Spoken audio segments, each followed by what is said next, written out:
Hello, good people. Coach Adrian here from withmyexagain.com, website on how to repair broken relationships and broken love. In this video, I'm answering a comment from an individual who says, help, what do I do? My ex reached out during no contact and I am not ready to engage.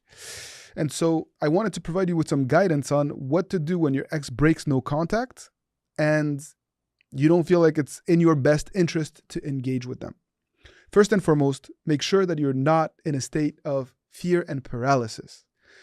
Sometimes individuals that I've seen can actually engage and advance the process, even if you don't feel ready to communicate, out of fear of not having reached this perfect state of growth after their breakup.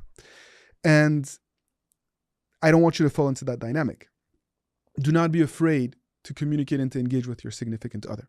It is also okay if you don't feel ready to let your ex know. I thank you for reaching out, but I think it would be best for both of us if we gave each other a little bit more space.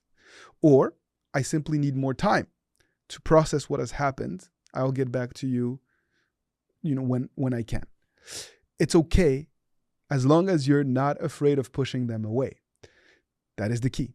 And many people, unfortunately, fall into the extremes of being completely afraid of pushing their significant other away after a breakup or being too clingy and needy.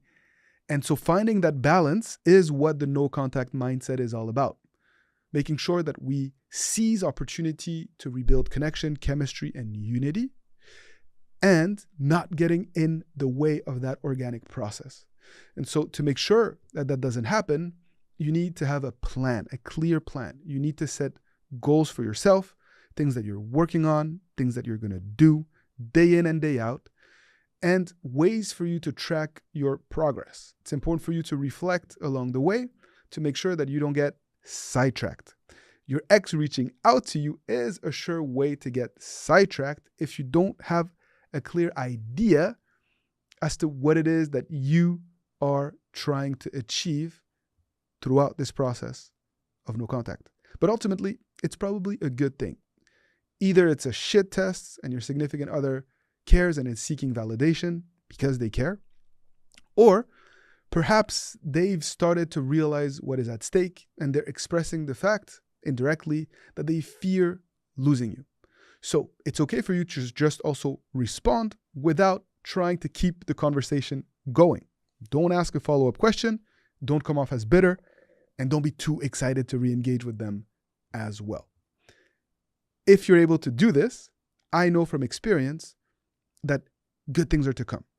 So if you've been too distant, too disengaged, and you did not provide your ex with enough support, connection, if you did not make them feel seen and valued, I would not recommend ignoring them. It will trigger them.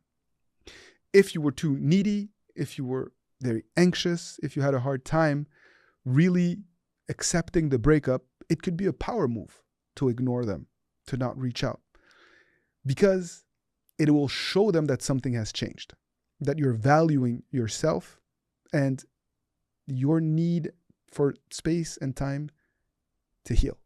Valuing your healing process is a way to convey to your significant other that you have self-respect. And that in itself is very, very attractive. So if your ex breaks no contact, don't panic. Perhaps it's an opportunity to regain control of this dynamic and to show that you guys actually can be in each other's lives while being mindful and respectful of each other's boundaries. That's what this is all about. If you're unsure whether you should respond or not, or how to, or if you want to share how your experience has helped you move this process along, please do. Use the comments, share what you've learned so that others can learn through your experience. And as always, it'll be my pleasure to also add some guidance and really to support you in the ways that I can. We have free live trainings happening on a regular basis. We offer coaching sessions. We offer courses on how to repair broken love. And you can find all of that information on our website and through the links below this video. Thank you for your trust, and keep fighting the good fight.